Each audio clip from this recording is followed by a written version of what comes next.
Bismillah, walhamdulillah, wassalatu wassalamu ala rasulillah wa ala alihi wa sahbihi wa man walah.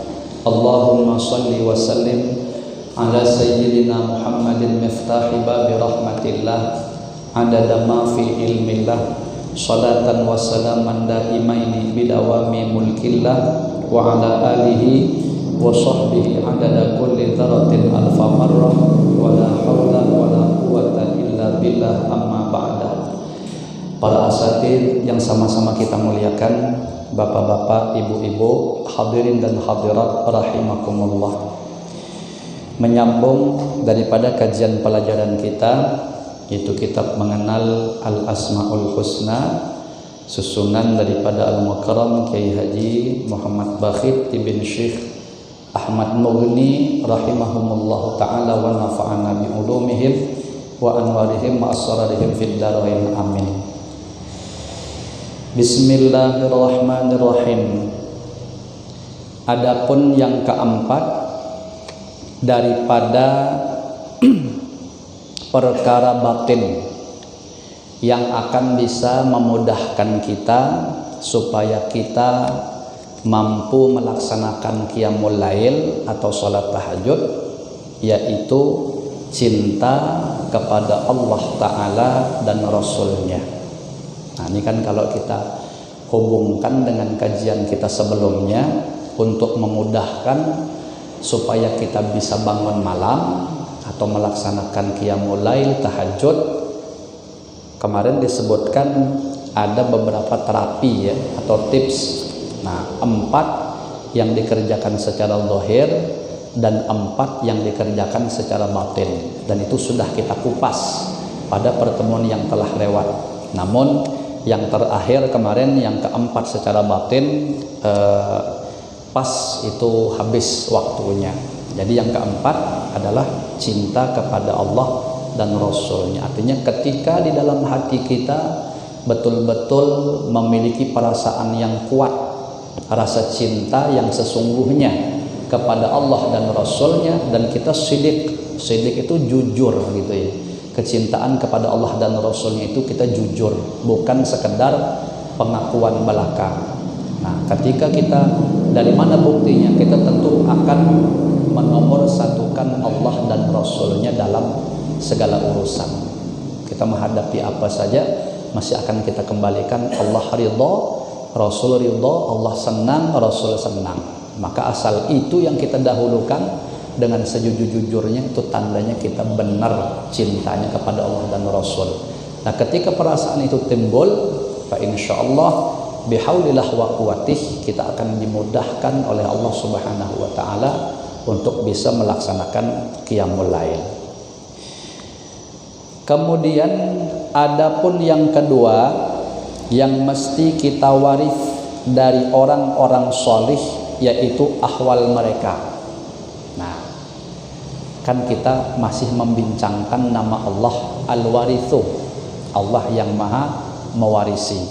Pada pertemuan yang telah lewat juga disinggung bahwa kalau kita betul-betul mendarah daging, mantap keyakinan kita atau iman kita dengan nama Allah Al-Warith, maka nanti akan timbul dalam diri kita sifat ingin mencontoh, ya, pencontoh orang soleh. Nah, karena orang soleh itu biasa punya warisan yang harus kita ambil, bahkan wajib lah kalau menurut saya, karena kan kita pasti pengen jadi orang baik. Nah, orang baik itu ya orang soleh, ya. Nah, untuk bisa mewarisi daripada apa yang ada pada diri mereka, pada pertemuan yang telah lewat juga sudah disebut. Nah, salah satunya yang pertama, maksud saya yang harus kita warisi dari orang soleh itu adalah amalnya, amal kesolehan mereka tuh. Baru kemarin dilanjutkan salah satu amal orang soleh yaitu qiyamul lail. Nah, itu amal orang soleh. Ini yang pertama. Kemudian yang kedua, ya, yang mesti kita warisi dari orang-orang soleh yaitu ahwal mereka. Kalau yang pertama amal, yang kedua ahwal. Ahwal ini keadaan. Ahwal ini juga banyak, ya, orang soleh itu banyak punya ahwal. Nah, Salah satu ahwal atau keadaan orang-orang soleh yaitu mereka punya rasa malu yang tinggi. Itu orang soleh mesti punya rasa malu. Makanya jadi orang soleh. Kalau orang yang tidak punya rasa malu, dakcan bisa jadi orang soleh. Kenapa? Karena orang tidak punya rasa malu, pasti dia akan berbuat sesuai dengan hawa nafsunya. Orang namanya tidak tahu malu, ya. Kenapa orang bisa tertahan dari melakukan sesuatu yang tidak pantas, baik secara agama ataupun secara kehidupan bermasyarakat, itu dia tidak akan mungkin mau melakukan sesuatu yang tidak pantas dikarenakan pada diri dia ada yang namanya rasa malu. Nah, kalau tidak punya rasa malu, terserah dia, kan begitu mestinya. Mau melanggar agama juga tidak apa-apa, mau melanggar hukum-hukum adat, hukum kemasyarakatan juga tidak apa-apa, namanya aja tidak ada rasa malu, ya. Nah, malu sebahagian dari iman. Begitulah yang disabdakan oleh Rasulullah sallallahu alaihi wasallam. Al-haya'u minal iman, ya. Malu sama seperti iman. Nah, iman bisa mencegah dari perbuatan dosa. Begitu juga rasa malu bisa mencegah dari dosa. Ya, karena malu tadi. Nah, kita waktu masuk sholat lalu timbul perasaan malas biarlah tidak sembahyang.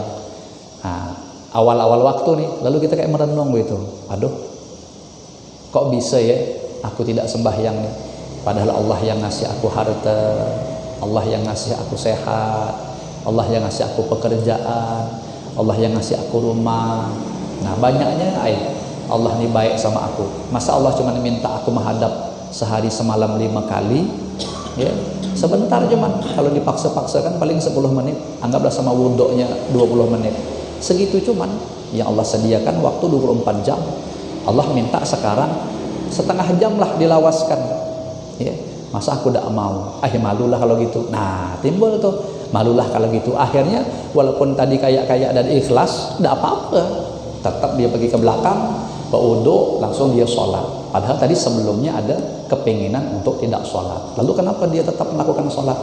Malu tadi itu, dia malu tadi itu. Kemudian orang-orang soleh malu melakukan dosa ataupun hal-hal yang kurang baik. Mereka punya muru'ah atau kehormatan dirinya. Malu melakukan perbuatan yang bisa meruntuhkan kehormatan. Jelas. Nama Allah Ta'ala Al-Warith, yang maha kembali kepadanya segala sesuatu. Nah, diulangi lagi oleh beliau di akhir pembahasan. Al-Warith, Allah yang maha kembali kepadanya segala sesuatu. Ya betul, semuanya, ya, dari ujung timur sampai ujung barat, dari atas sampai ke bawah-bawah, semuanya akan kembali kepada Allah Subhanahu wa Ta'ala. Termasuklah kita semua, ya, akan kembali kepada Allah Subhanahu wa Ta'ala. Mudahan kita kembali kepada Allah dalam keadaan tidak malu-malu, ya. Artinya kita kembali kepada Allah dalam keadaan yang baik, dilihat oleh Allah, Allah pun ridha menerima kedatangan kita. Amin ya rabbal alamin. Buah keimanan dengan nama Allah Ta'ala Al-Warith ini dapat menjadikan kita mewarisi orang-orang soleh terdahulu, baik pekerjaan, perkataan, atau keadaan mereka. Wallahu a'lam bishawab. Habis pembahasan nama Allah Al-Warith. Kemudian kita lanjutkan dengan mengenal nama Allah Ta'ala Ar-Rasyid. Ar-Rasyid adalah nama Allah Ta'ala yang ke-98.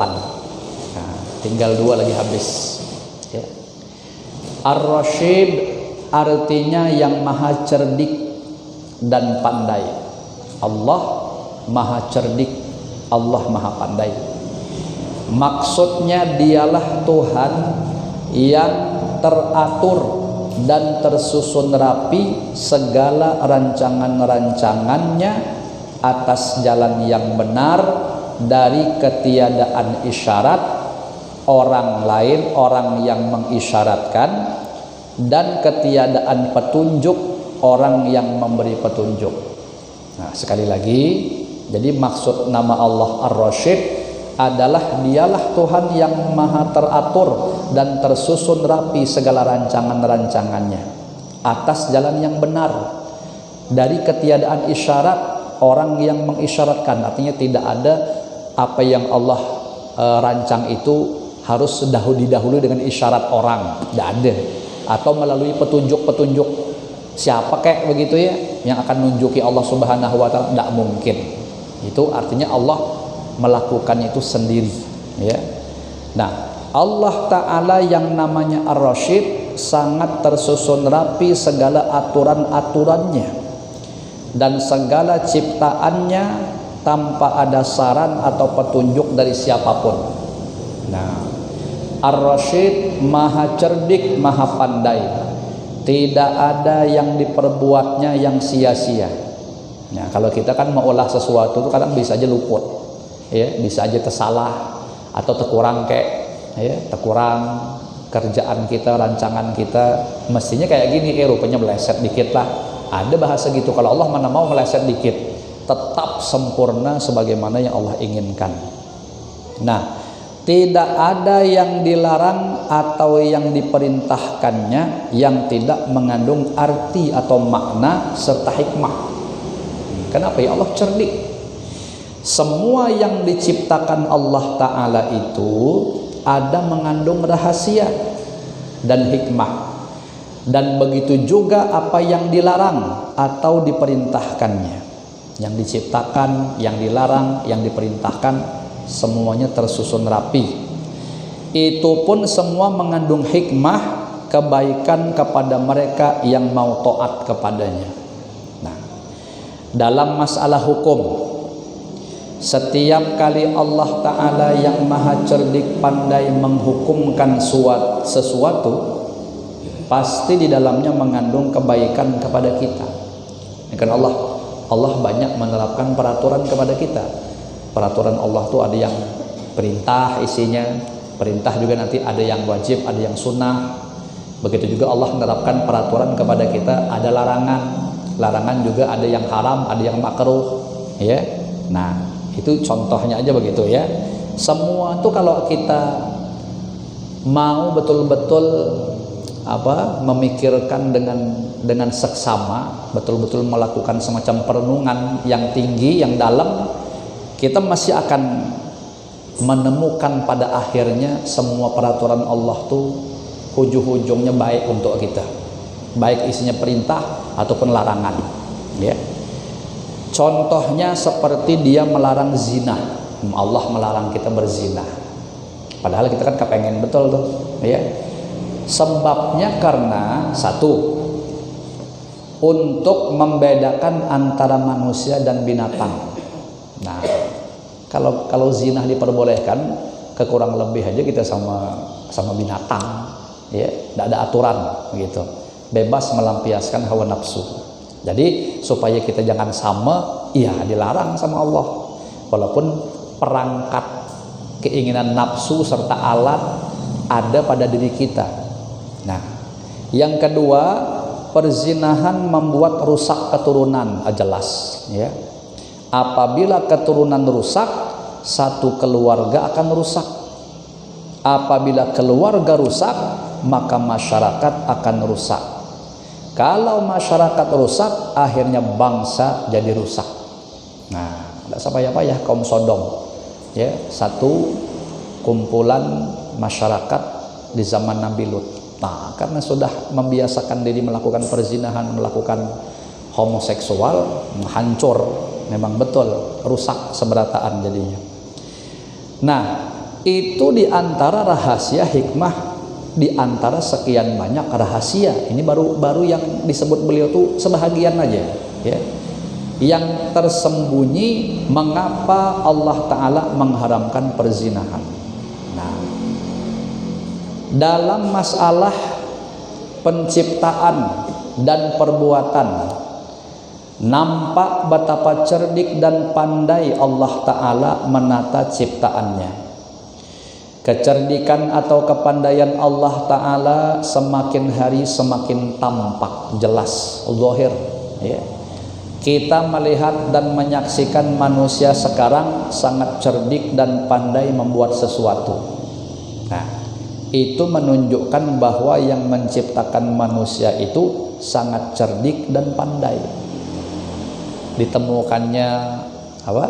Hal-hal baru, beda.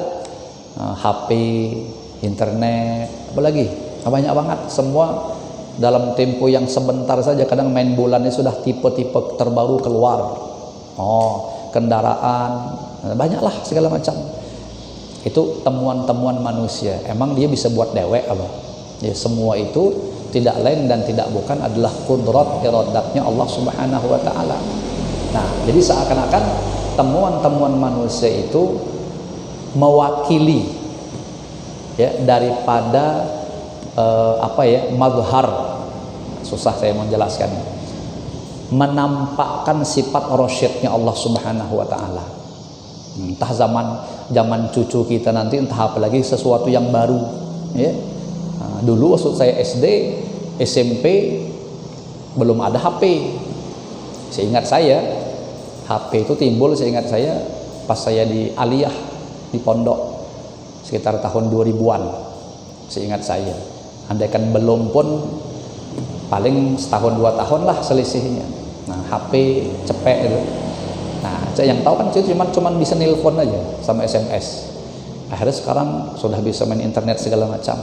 Nah, tunggulah nanti tempo depan, mungkin 5 atau 6, jangankan kelamaan, mungkin 5-6 tahun depan aja mungkin jangan keluar lagi barang baru, entah macam mana bentuknya, ya. Nah, kalau kita pikirin sekali lagi itu temuan manusia, tetapi mereka kan sudah secara tauhid kita pahami, mereka melakukan apapun, menemukan apapun itu bukan atas kehebatan atau ilmu mereka. Hakikatnya tidak lain dan tidak bukan, itu gambaran daripada anugerah Allah Subhanahu wa Ta'ala yang memberikan itu semua ke dalam otak mereka sehingga mereka menjadi cerdas.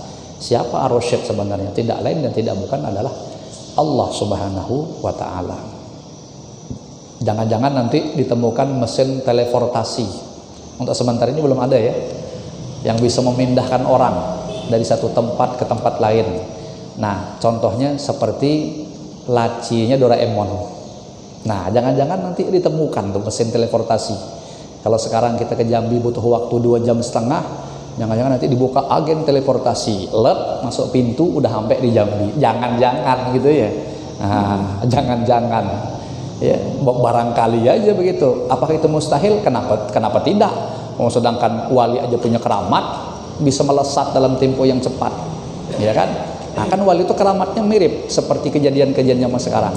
Wali punya keramat bisa berbicara jarak jauh. Allah tampakkan secara zahir ada HP, bisa juga kita ngomong jarak jauh. Wali bisa melihat kejadian di tempat lain. Zaman sekarang kita video call juga bisa melihat di tempat lain. Nah, jangan-jangan nanti ada tuh, saya bilang tuh, teleportasi tadi, mesin pemindahan waktu. Wallahu alam benar atau tidaknya, tunggulah nanti, yeah. Yang sanggup menemukan mantap tuh, tidak ada terpakai lagi, bakalan mobil segala macam, ya, pesawat, tidak ada bakal terpakai lagi. Ke Mekah tinggal buka pintu aja, cerek, nah, udah nyampe kita di Masjidil Haram gitu, ya. Jangan-jangan. Nah, kemudian lah kan buktinya kan di zaman dahulu kan sudah banyak contoh-contohnya. Rasulullah Isra Mi'raj, ya. Asyib bin Barqiyah memindahkan singgasana Ratu Bilqis dalam tempo sekedip mata. Nah, sudah ada tuh contoh-contohnya, ya. Nah, tinggal dinyatakan aja dalam realita kehidupan masyarakat umum atau awam aja. Oke, kita berbalik lagi nih. Nah, kita melihat dan menyaksikan manusia sekarang yang tadi sangat-sangat cerdik, ya.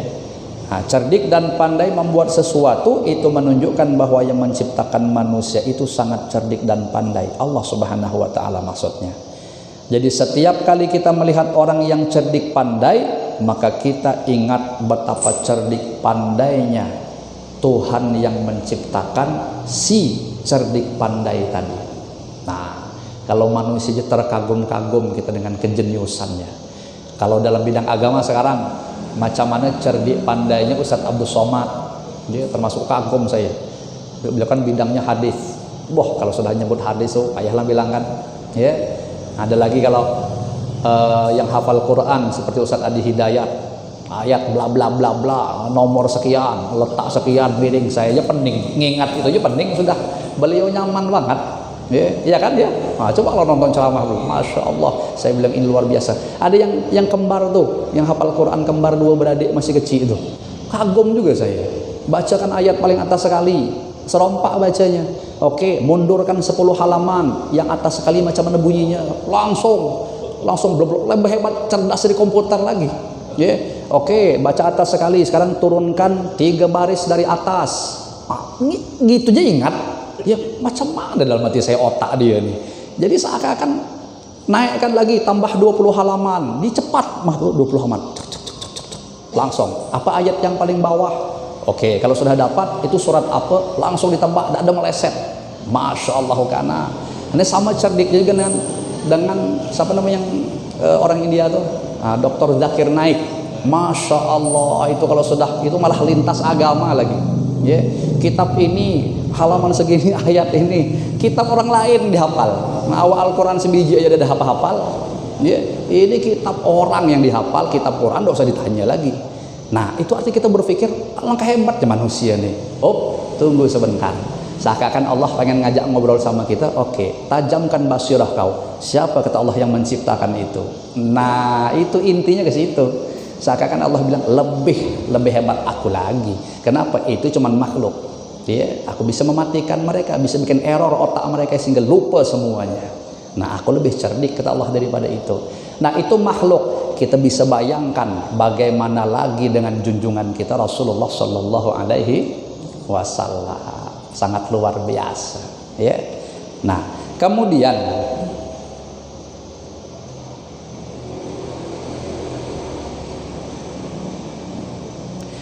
orang yang beriman, yang cerdik, pandai dalam agama ialah, nah, satu, ia selalu memikirkan akibat segala sesuatu. Jadi seakan-akan Al-Mukarram Kiai Haji Muhammad Bakhit ngajak kita untuk menyelami, kalau tadi di atas pembicaraan kita tentang kecerdikan, sekarang sebenarnya kata beliau seakan-akan gitu ya, siapalah sebenarnya orang yang benar-benar cerdik tuh. Nah, lalu beliau mengatakan orang beriman yang cerdik pandai dalam agama itu, nih yang betul-betul cerdik sebenarnya. Satu, ia selalu memikirkan akibat segala sesuatu. Nah, dia ngajak kita merenung. Oke, berarti kita kalau mau jadi orang cerdik, kita disuruh sebelum melakukan sesuatu pikirkan dulu akibatnya, dampaknya manfaat atau mudarat. Kalau mudarat kita tinggalkan, kalau manfaat kita kerjakan. Bisa kita jalankan nih, cerdik berarti kita. Ya. Nah, lebih-lebih tentang urusan akhirat, artinya akibat di akhirat nanti.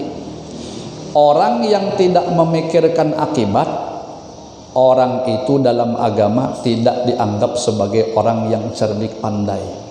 Ya, semua dihantupnya aja, apa yang dipengen hantup, apa yang dipengen lakukan, nanti akibat belakangan aja. Berarti tidak cerdik namanya itu.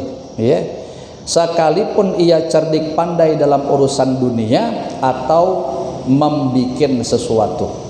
Nah, jadi apa namanya sisi pandang beliau itu adalah lihat akibat.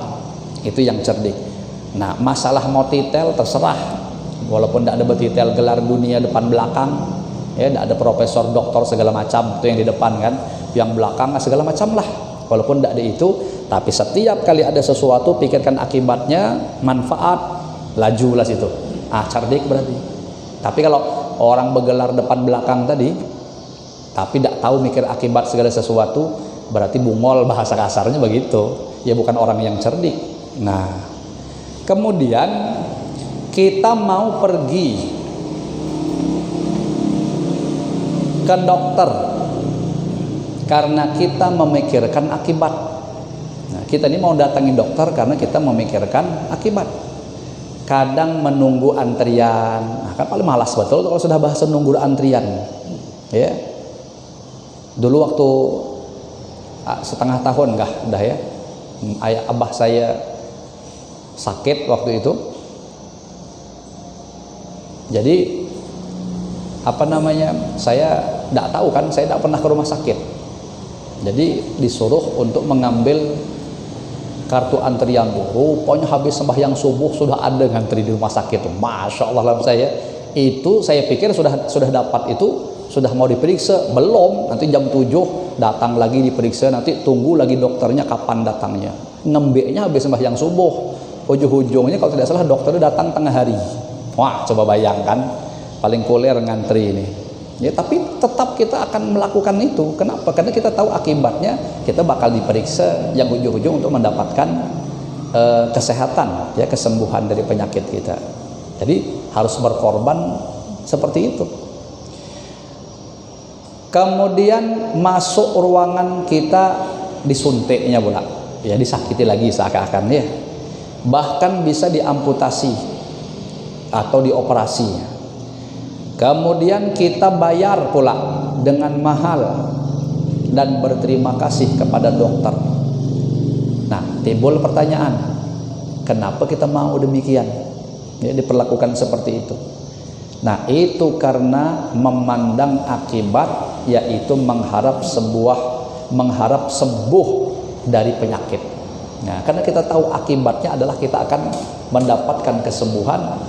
Akhirnya yang payah-payah tadi rela kita melakukannya, ya. Orang yang menderita kencing manis, kalau disuguhi gula, ia tidak mau. Disuruh makan nasi juga tidak mau. Terkadang, ya, karena nasi mengandung zat gula yang tinggi, ia tidak mau makan nasi dan gula karena memikirkan akibat, ya, yaitu bertambahnya penyakit yang ia derita. Nah, betulnya tuh. Demikian hendaknya juga dengan hal yang bersinggungan dengan akhirat. Nah, ini beliau ngajak tafakur, ya. Kita seharusnya selalu memikirkan akibat. Setiap kali kita dihadapkan dengan yang dilarang dan yang diharamkan oleh Allah Ta'ala, walaupun itu manusia, walaupun itu manis dan menguntungkan, ya, sekarang seakan-akan, tetapi akibatnya neraka, ya. Sepantasnya kita sebagai orang yang beriman menjauhi yang demikian, ya. Masya Allah, ya. Kalau betul bisa menggawi ini jadi orang baik kita, ya. Nah, cuman pasti akan ada akobah namanya. Akobah itu apa? Rintangan, ya, rintangan. Makanya betul lah kata Imam Haddad di dalam kitab Risalatul Mudzakarah, kita menerjang-nerjang dulu di zaman sekarang, bukan faktornya kita tidak tahu. Kalau ilmu, fa insya Allah merata, orang-orang tahu lah sudah mana yang baik, mana yang buruk, ya. Yang halal, yang haram itu jelas sudah, ya. Al halalu bayyinun. Nah, Rasulullah aja sudah menjelaskan, wal haramu bayyinun, jelas sudah. Nah, cuman kata Imam Haddad ada penyakit yang menyebabkan kita tetap berani melanggar itu. Apa? Dhaful iman. Salah satunya yaitu lemahnya kualitas keimanan kita. Jadi bukan karena faktor tidak tahulah, tapi karena iman lemah, ya langgar, ya langgar, mumpung masih ada kesempatan. Nah, seakan-akan begitu jadinya. Berbuat taat bagi yang belum terbiasa memang sulit, betulnya tuh. Seperti sholat 5 kali sehari semalam, atau puasa sebulan penuh di Ramadan, sepanjang hari tidak makan minum, tetapi karena memikirkan akibat bahwa puasa akan mendapat keridhaan Allah Ta'ala, lalu kita melaksanakannya. Atau jika kita tidak melaksanakannya akan berakibat neraka, maka kita tidak akan meninggalkannya. Nah, ini satu, ya. Jadi apa? Selalu memikirkan akibat. Nah, itu namanya orang cerdik tuh, selalu memikirkan akibat. Satu. Yang kedua, orang yang cerdik itu ia menyiapkan bekal bagi sesuatu sesudah mati. Nah, ada bekalnya. Jadi berbekal, mempersiapkan bekal. Orang yang cerdik pandai selain memikirkan akibat, ia juga mempersiapkan apa bekal untuk menghadapi kematian dan apa yang dihadapi sesudahnya, sesudah kematian. Sabda Rasulullah sallallahu alaihi wasallam, al-kaisu mandana nafsahu wa amila lima ba'dal maut. Artinya orang yang pintar, cerdik adalah orang yang selalu menghitung-hitung dirinya dan beramal bagi sesuatu sesudah mati. Nah, sesudah kematian itu ada saat kita berada dalam kubur, ada hari dibangkitkan, ada waktu dihalau di padang mahsyar untuk ditimbang amal kebaikan dan kejahatan, dan ada titian as-siratal mustaqim. Sebenarnya jika kita memperbuat yang fardu-fardu saja, maka sudah cukup sebagai bekal untuk menghadapi kematian.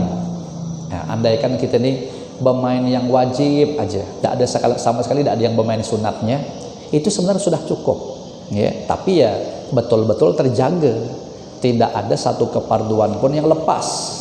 Nah, kalau penyakit kita kan tidak kayak penyakit kita, masalahnya tidak ada kayak gitu kita. Yang fardu aja masih ada kadang-kadang tuh meleset-melesetnya begitu. Nah, itu jika amal kita diterima, tapi catatannya ya. Nah, berhubung kita tidak tahu apakah ibadah fardu kita diterima atau tidak, dan juga untuk memperbanyak bekal nanti, maka diperlukan untuk memperbanyak ibadah-ibadah lain selain yang fardu, nambal bahasanya, ya. Dalam kubur ada yang merasa sebentar di kubur tuh, di alam barzakh tuh, ada yang merasa lama, ada yang dapat nikmat, dan ada yang mendapat siksa. Sebentar dan lamanya dalam kubur berbeda-beda menurut nikmat dan sakitnya di sana, ya. Nah, jadi tergantung perasaan kita nanti jadinya. Kalau dia nikmat, dia akan jadi sebentar rasanya di kubur. Tapi kalau dia disiksa dalam kubur tuh, pasti dia akan terasa lama nanti di situ. Jika orang yang mendapat nikmat, ia hanya merasa sebentar. Nah, itu tadi. Seperti orang yang tertidur sebentar aja. Dan bagi orang yang mendapatkan azab, siksa, ia merasa seolah-olah masa dalam kubur berabad-abad lamanya, ya. Nah, bagi orang yang cerdik pandai, ia memikirkan apa bekal untuk di dalam kubur itu. Karena jika kita sudah mati, kita tidak bisa lagi beramal. Sebagaimana disabdakan oleh Rasulullah sallallahu alaihi wasallam, idza mata ibnu adama in qata'a amaluhu illa min thalathin, shadaqatin jariyatin aw ilmin yuntafa'u bih aw waladin shalihin yad'u lah. Artinya, apabila anak Adam meninggal dunia atau wafat, terputuslah amalnya kecuali 3 perkara, yaitu sedekah jariah yang terus-menerus berjalan pahalanya, atau ilmu yang bermanfaat, atau anak soleh yang mendoakan bagi orang tua. Nah, inilah diantara bekal untuk menemani kita di dalam kubur. Kita mesti siapkan sekarang, karena jika sudah dalam kubur, kita hanya bisa mengharap kiriman orang dalam dunia tanpa bisa berbuat lagi untuk beramal. Betul, mal mayit illa kal gharigil mughawith, tidaklah mayit dalam kubur tuh, kata Rasulullah sallallahu alaihi wasallam, melainkan seperti orang yang meminta tolong karena tenggelam. Artinya sangat mengharapkan pertolongan, bantuan, kiriman-kiriman daripada orang yang masih hidup menurut i'tiqad ahli sunnah wal jamaah. Dan betul kata Rasulullah juga, laulal ahya lahalakatil amwat. Andaikan bukan karena amal-amal orang yang masih hidup, niscaya yang di dalam kubur itu akan binasa. Tapi mereka terkadang diampuni, terkadang diangkat derajat oleh Allah Subhanahu wa taala, dirubah keadaan mereka dari yang dulunya buruk menjadi baik berkat amalan orang-orang yang masih hidup.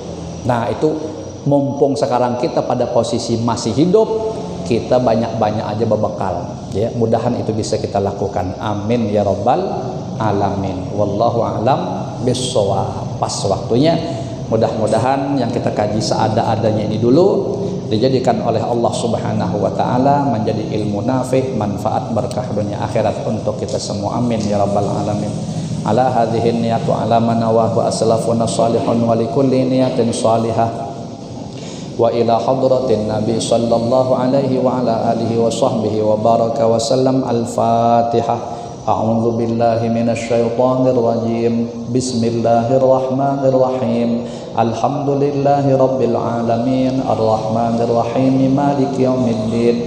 Iyyaka na'budu wa iyyaka nasta'in. Ihdinas siratal mustaqim. Siratal ladzina an'amta 'alaihim ghairil maghdubi 'alaihim waladdallin. Amin. Bismillahirrahmanirrahim. Alhamdulillahi rabbil alamin wassalatu wassalamu ala asyrafil anbiya wal mursalin sayyidina wa maulana Muhammadin wa ala alihi wa sahbihi ajmain. Allahumma inna nas'aluka ilman nafi'an wa qalban khashi'an wa amalan mutaqabbalan wa rizqan katsiran halalan tayyiban mubarakan fih. Allahumma inna na'udzubika min ilmin la yanfa' wa qalbin la yakhsha' wa amalin la yurfa' wa du'ain la yusma'. Rabbana atina fid dunya hasanah wa fil akhirati hasanah wa qina adzabannar. Wa sallallahu ala sayyidina wa maulana Muhammadin nabiyil ummi wa ala alihi wa sahbihi wa baraka wa sallam. Walhamdulillahi rabbil alamin. Hadani Allah wa iyyakum ajma'in. Wassalamualaikum warahmatullahi wabarakatuh.